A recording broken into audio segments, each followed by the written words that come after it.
Tell you what, It's not like the olden days. I'm Rosie, I'm Jake. and this is our podcast about Ghost, which is a film from 1990, all about a ghost. And on the special feature documentary on our DVD, the writer of the film was pointing out that it's from the perspective of the ghost, and this hadn't been done before.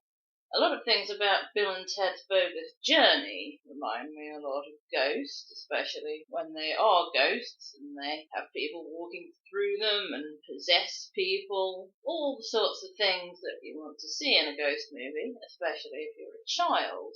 And we both enjoyed Ghost as children, but also there's a lot more to unpick and get your teeth into as you get older.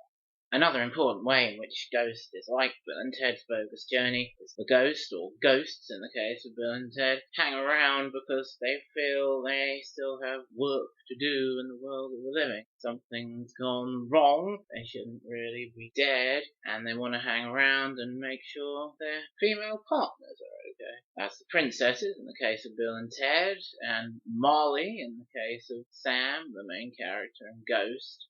I was also reminded of Ghost in that way when first watching the Casper movie in 1995, which we have mentioned on these podcasts before, and have said how it needs a lot of work to make it really achieve anything like its full potential, but it is quite interesting in some ways, and it was certainly the first place anyone spelled out to me the idea that ghosts have unfinished business, and that's why they haven't passed on, gone to heaven or wherever. And after watching Casper, looking back at Ghost and Bill and Ted's Bogus Journey, I think, oh yeah, these ghosts kind of feel attached to the world that we're living, even though they're dead. There's the part just after Patrick Swayze's character, Sam, has been murdered, where the heavenly light comes to welcome him up to heaven, and he hangs around looking back because he feels he'd like to know what's been going on, why he's just been shot and killed, and make sure Molly's going to be okay. He doesn't want to leave her cradling his bleeding dead body in the road without further investigation.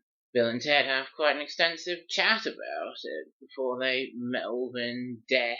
We can't do anything, we're dead, says Bill. We've got to try, says Ted, and so they do. They hang around and try to sort things out. And I did find that a very interesting idea, a very good reason for ghosts to exist, clinging on to our world, because they feel that there's something for them still to do here. And of course, in these movies, that's true. Once Sam in Ghost has solved the mystery of his own death and hounded the two guys most directly responsible for it to their deaths, and of course protect Molly in the process, which is his big driving motivation through the movie, he's able to pass on, go to heaven. Doesn't work out quite that way for Bill and Ted, does it? They accidentally get sent to hell instead, but it all works out in the end, of course. When Sam decides not to go to heaven yet, we hear Molly in the background saying to Sam's bleeding body, "Don't you leave me," and things like that. And then we see Sam hanging around, making comments about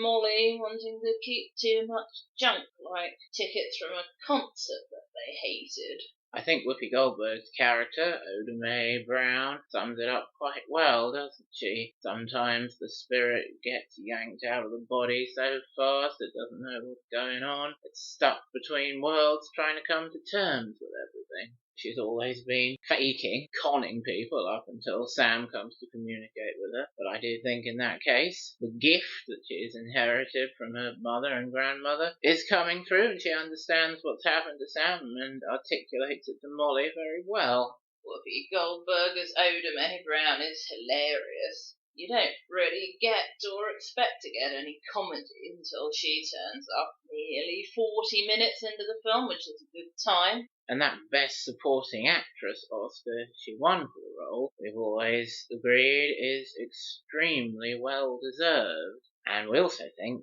the other Oscar that Ghost won for Best Original Screenplay is well deserved too. I was moved to remark while we were watching the movie in preparation for this podcast, the script really does successfully mix together a whole lot of different genres. One of them is comedy, and that works thanks to Whoopi Goldberg. Oda May could, well, not work and fall flat if you didn't get someone who could handle it as well as Whoopi Goldberg did, but she is written to be funny. Not exactly a comic relief character, because she's very much involved in the more serious parts of the film, and Whoopi Goldberg does that extremely well too. But really, the comedy in the movie does come from the character, Oda Mae Brown, and they did an excellent job casting Whoopi Goldberg to bring out the best in that comedy, which she does so well. But there are many other genres that the script brings together. Romance, thriller, drama, murder mystery, and of course there's a whole supernatural genre to consider. And the movie really gets you thinking about life and death and how they do incorporate all those genres at once. And that's why I think as a setup and a sequence of events, it's very easy to relate to. We all have thoughts about life and death at times, and they're presented in interesting ways in Ghost, and all those different genres come together to make it feel real, relatable. Mixing comedy and tragedy is very challenging, really, and it can be quite jarring if you don't do it well, like in The Animal That Fell in Wood. But if you can do it successfully, then it does become very engaging, relatable. In one of the Anne of Green Gables books, L.M. Montgomery in her narrative said something about the comedy of life that peeks around the corner at tragedy, and that's all very true.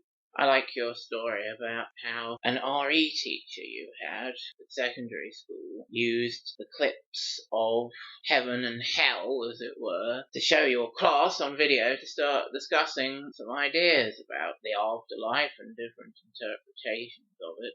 Of course, it's very early on that we see the heavenly light coming for Sam, and we see another man in hospital being collected by the heavenly light. Very easy to understand what's going on there. But then in that same scene in the hospital, where Sam is having a brief conversation, rather one-sided conversation, Sam doesn't say much, with the hospital ghost mentions it, the other ones, and we think, oh, the other ones coming to take you to hell. I wonder what that would look like. I'd like to see that later in the movie. And of course we do see that later in the movie, twice in pretty quick succession, and it's very satisfying. And the dark devils, Satan's little wizards, who come to take Carl and Willie, not in that order, to hell, come out of the shadows, or really they are the shadows. Shadows morph into the hell creatures who come and collect the bad guys and drag them screaming off to their eternal punishment. And nobody mentions the terms heaven or hell in the movie. It's an extremely interesting and relatable way to represent that on screen, and I can see exactly why your RE teacher chose to show that on video as a kind of kick-off for a talk about ideas of heaven and hell.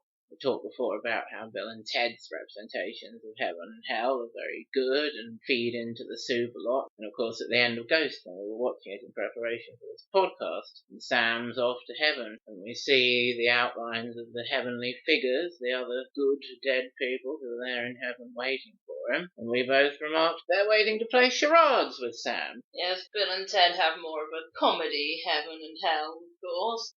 It's highly symbolic, Satan's little wizards emerging from the shadows of this world, showing that evil is all around us, hidden in the darkness, the metaphorical as well as the literal darkness. And in fact, that idea is portrayed throughout, woven into the intricate plot through the character Carl, who is less obviously evil than Willie. Willie lives in a deprived neighbourhood and hasn't had privileges and advantages. Same neighbourhood with Oda Mae, and she and her sisters are running this fraudulent psychic medium business to make their way in life. And Willie has turned to a life of crime. People aren't necessarily inherently good or evil. It partly depends on how the world treats them. Or whether they're from Brooklyn or Manhattan. Well, I suppose if the world treats you badly, you end up in Brooklyn. If it treats you well, you end up in Manhattan. Yes, I think they do try to portray that, with the contrast of Willie's horrible, grubby apartment and how nice Sam and Molly managed to make their apartment.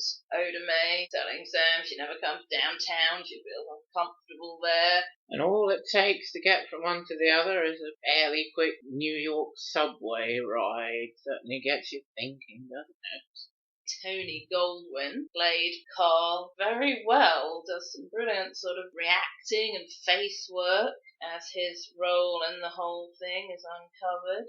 At first you think he's Sam and Molly's friend, Molly's support network when Sam is dead, and she is, because of course he is Sam's friend. But you get some hints about how he's obsessed, as Molly says, with money. He and Sam are talking about suspicious extra money in the accounts at the bank. The face that Carl is making at Sam's funeral, there's more to it than just, oh no, my best friend has been killed. It's almost as if he's responsible in some way, though he didn't mean for it to get that far. And we were wondering how likely or not one would be to spot these clues about how Carl is involved in what happened to Sam if we didn't know. And you thought that you'd picked it up halfway through. And I'm sure that our mum, who wasn't always very discreet about such things and didn't really think it mattered, gave me the spoiler as soon as we see him. She says, "Oh, he's evil," and that kind of thing. When I first watched it with our mum, I think I picked it up a little way in as Sam was getting murdered. No earlier. So while we were watching it in preparation for this podcast, it was really striking me how those clues are there about Carl right from the beginning. As you said, you can see he's kind of greedy and materialistic, avaricious, money hungry. Carl drives around this red Mustang during the whole movie, including bringing it to Brooklyn to pick up Willie at one point. Sam mentions he hasn't even finished paying for that car yet, giving you a clue. Carl may be spending beyond his means, and all that stuff about extra money in the accounts. Sam's already revealed his Mac code to Carl. We might make that connection, and then Carl is obviously rather surprised, a bit discombobulated that Sam has then changed his Mac code. That spoiled his plans. You probably wouldn't ever think, ooh, Carl's up to something dodgy watching it first time around. He really is presented as Sam and Molly's friend, but really, almost constantly in the 15 minutes until Sam and Molly are coming out of the theatre for Sam to get shot. Where Sam told Carl they were going, incidentally. It is a whole logical sequence of events showing you that Carl is laundering money and has been using Sam's Mac code to put the money in the account that he's now trying to get out, and he wants Sam's wallet stolen by Willie in order to get the new Mac codes. And isn't it interesting, as you grow up, to pick apart just how much Sam's death isn't part of Carl's plan? Carl says to Willie later on, you were supposed to steal a wallet, not murder a guy. And Carl obviously, on many levels, does feel sadness and guilt about Sam's death. But what he mainly feels is worry about himself, fear for his own life, because these drug dealers are going to come after him if he can't get their laundered money back. And of course he wants a 2% fee, $80,000. But as he gets more and more desperate, it's obviously fear for his own life driving him. And while we were watching it, Carl was making me think about Faith from Buffy the Vampire Slayer. You've got someone who is not inherently evil, probably has the power to be a good friend and or a good slayer, but they get in very deep to something because of a natural tendency, an unfortunate natural tendency they have that spirals out of control. They get in so deep that they end up committing all sorts of crimes and being prepared to commit murders and so on. It really is that downward spiral to oblivion, from which Faith is ultimately saved because Eliza Dushku adds so much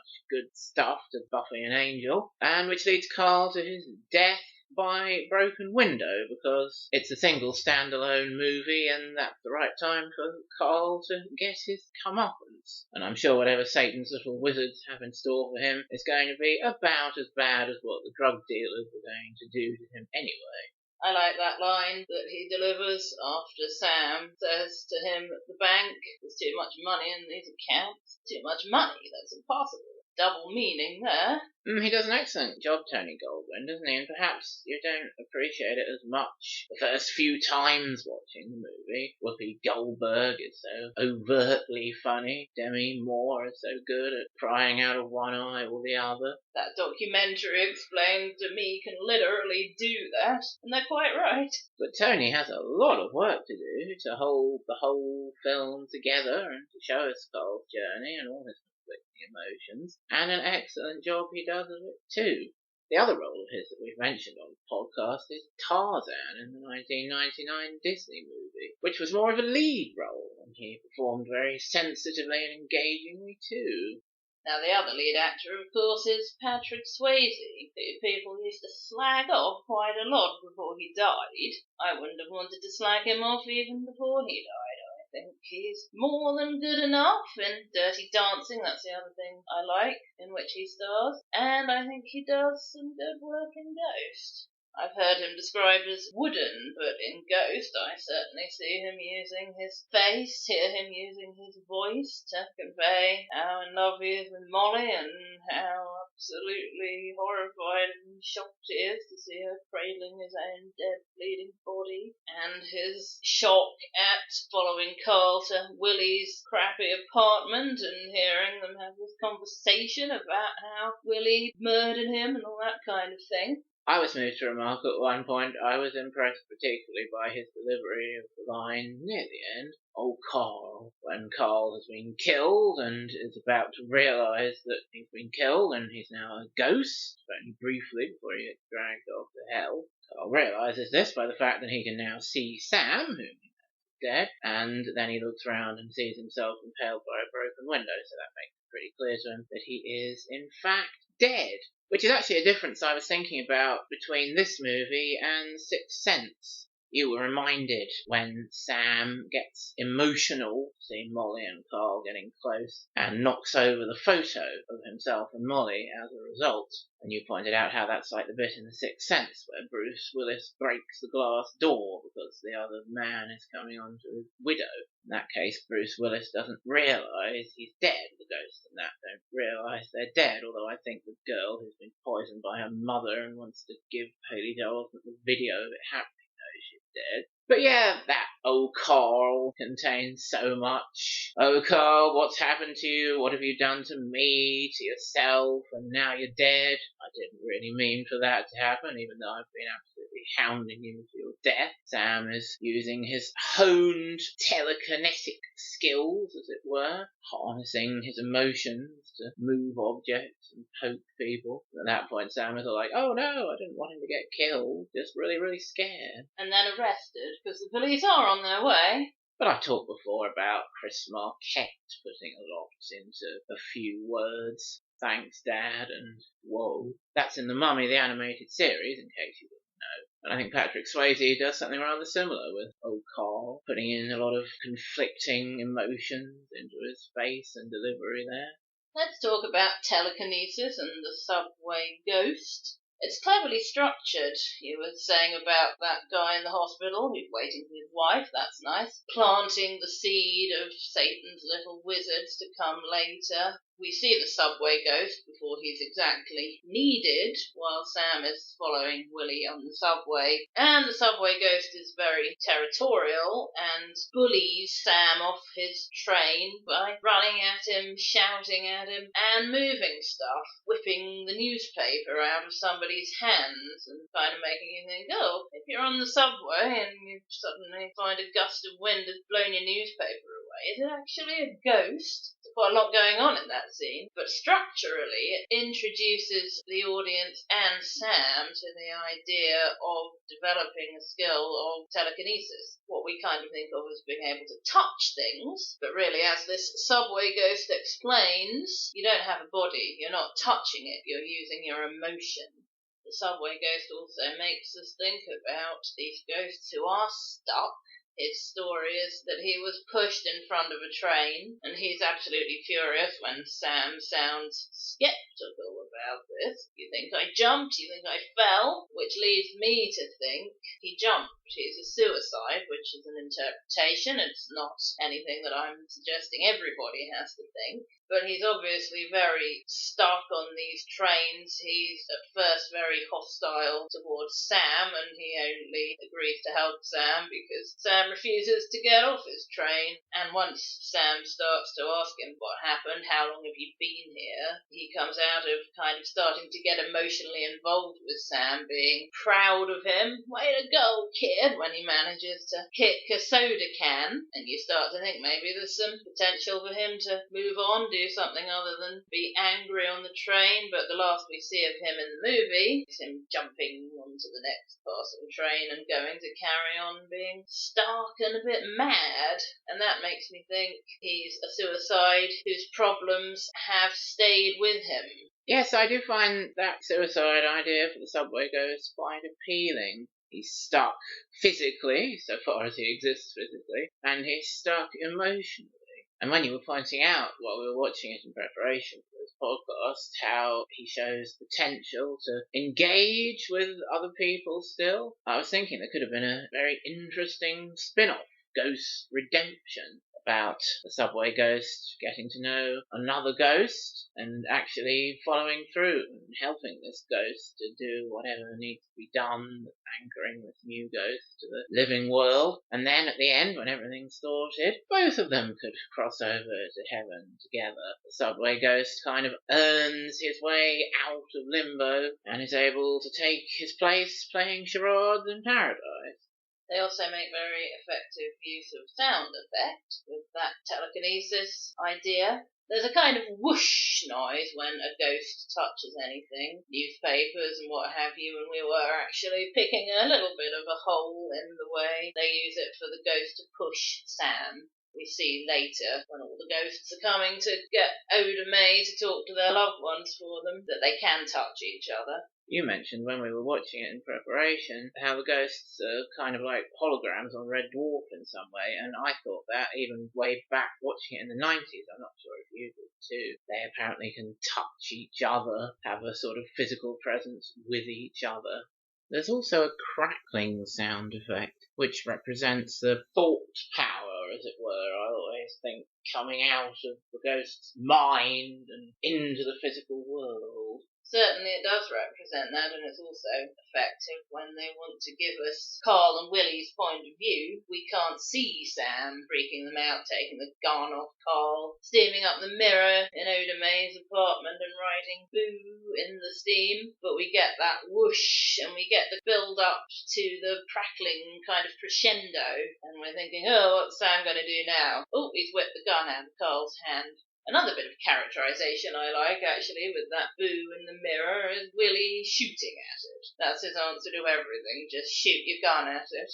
Yeah, it's interesting how Sam thinks to come back to the subway ghost for tutoring about how to do it. I mentioned him knocking down the picture. That happens because he is actually getting emotional about Carl moving in on Molly. And I wonder how emotional that would make him if he didn't already know that Carl was evil. He might still be a bit jealous, mightn't he? But he's really worried there for Molly's safety. Why he tries to leap at Carl, and as it appears to us and to him, knocks over the photo with his hand, but of course, as we know, it was really with his mind. I get the sense that that ghost in the hospital hasn't really discovered about telekinesis. He's not really been getting emotional. He says to Sam, you'll get used to walking through solid doors and things like that. He's obviously been around a bit. I think he's been hanging around a year or maybe a bit more than that because he knows his wife is going to come and join him in the afterlife soon. I mentioned possession earlier, another ghost thing that you can see in anything with ghosts or a ghost worth its salt. That one's a bit of a plot contrivance, really. We're introduced to the idea in that scene I mentioned with all the ghosts coming to Odame, and this one, Orlando, has his wife there wanting to talk to him and possesses Odame, and then once he gets out of Odame, seconds later, he has to lie down on the floor and say he can hardly move, and another ghost tells him, jumping into bodies wipes you out. Of course, that's so that after Sam has used Oda Mae's body with her permission to touch Molly again, not sexually, just affectionately. I always say to Sam there, we'll give her a poke. You can now. The fact that he's done that is so that he can be wiped out for a while, and Carl can chase Molly and Oda Mae up some ladders and things and create some jeopardy. And then it's extra exciting when Sam returns and we don't see him on screen for a while, as you were talking about. He's whipping the gun out of Carl's hand, he's turning over the paint scaffolding structure, and then Carl opens the door to try and escape, and Sam is there, we can see him. Carl can't at that stage, but it's a good bit of direction to reintroduce Sam on screen to us at that point, after we've seen the results of some of his ghostly powers hounding Carl. That possession thing, as you say, is a plot contrivance. The whole denouement has to come about because Sam's plan to foil Carl's plan is actually kind of careless and inadvertently puts Oda Mae and Molly back in danger. So like any piece of fiction, it has its contrivances, but in this case it does work extremely well and make a very successful multi-genre movie that goes in all the right directions and hits all the right notes at all the right times. When you were talking about that scene with all the ghosts coming to Oda Mae and Orlando possessing her, I was reminded again just how funny Whoopi Goldberg is in the movie, and what different bits of humour she successfully captures at different points. There in that scene, doing Orlando's voice and expression as he looks at his wife's ghastly autumn sunrise hair. It's very funny earlier on when Sam sees, there's a spiritist across the street. I'll go and see if she can hear me. And we find Oda Mae cold reading a woman rather unsuccessfully. And Whoopi Goldberg does that very amusingly too, impatiently going through this list of names, thinking, come on, surely your dead husband must know somebody with one of these women's names. Praise God, I knew he was with his mama. He's wearing a black suit. Could be blue, and she gets some very bad luck with this woman who doesn't even think her husband is handsome. You'd think that would be a pretty safe bet for anyone who wants to see their husband, but no, not in this case. And then we get on to all Oda Mae's interactions with Sam, him persuading her or badgering her to go and speak to Molly. That wonderful scene where Molly won't come out and talk to Oda Mae, so Oda Mae's shouting up to the apartment, and there's the guy in the other window. He and Whoopi Goldberg have the very funny heated exchange. I'm not talking to you. Hey, Molly, I'm not going to stand here all day. The man calls down, thank God. We always laugh at that bit. And then you move on to Sam and Oda Mae having a conversation in front of Molly, and Molly being rather bemused by this.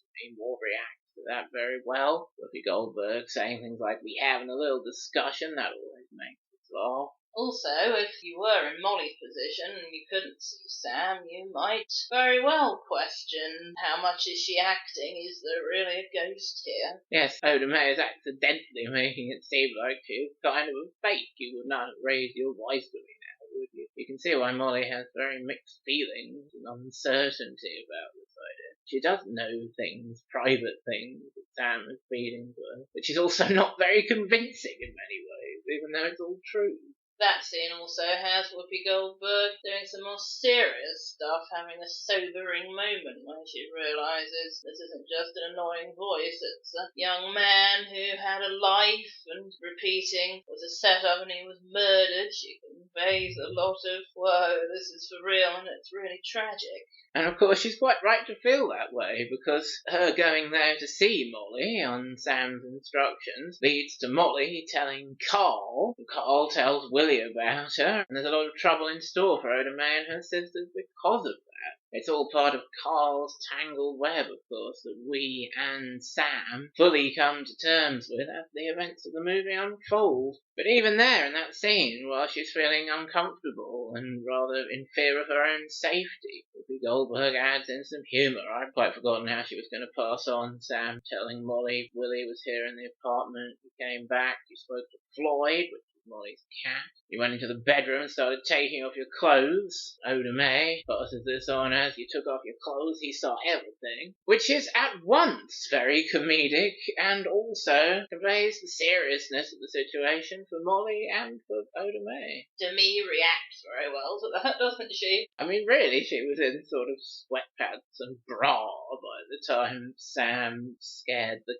cat into scratching Willie. Oda May does make it sound worse than it was. He saw everything. That's another interesting aspect, of course. The cat is aware of Sam's presence. Animals, as we know, are sensitive to that sort of thing. Coming back to the comedy, though, my absolute favourite bit is where Oda May goes to the bank to pretend to be Rita Miller and withdraw Carl's $4 million.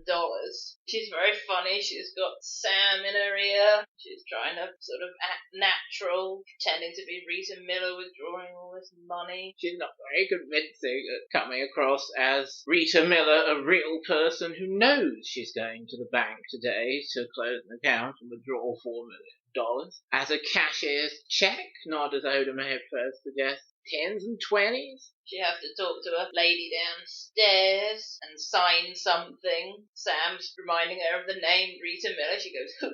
And then she starts to sign Oda May Brown, jumps at Sam, shouting, no, Rita Miller, and she needs another one. She signed the wrong name. You can see why the bank lady must be getting a bit suspicious there. Signed the wrong name. She's supposed to be quite an experienced con artist. She should come out with something like, oh, I've used the wrong signature, but signed the wrong name is very funny and rather suspicious. And then she has to go up and talk to this Lyle, who reacts very well to her. Of course, Sam knows everybody in the bank and how everything works, and he explains to Oda May that Lyle really doesn't take much notice of people, and he's been so drunk at this Christmas party, Oda May can pretend she talked to him and his wife Shirley, and Sam is able to give her information about his life, his family, to make it convincing. And Lyle's thinking, well, I don't remember this woman at all, but obviously I did talk to her. It's very funny. There's tremendous humour in something as simple as good old Randy, got a good head on his shoulders. Her shoulders. That reminds me how I said, or certainly implied earlier, Whoopi Goldberg really does carry all the comedy for the movie, and in many ways she's supposed to. The script dictates that she must as that character. But I think they do try to get a bit of humour out of Sam and Oda May having banter at times. Why did you want to keep the pen? And so on. And that's less successful. So they'd have done better there, really, just to leave Whoopi Goldberg to do the comedy. So really, you can't do a better ghost movie. In many ways, it's simple but effective, but in its simplicity, it's also quite complicated in how it mixes together these genres and ideas about life and death.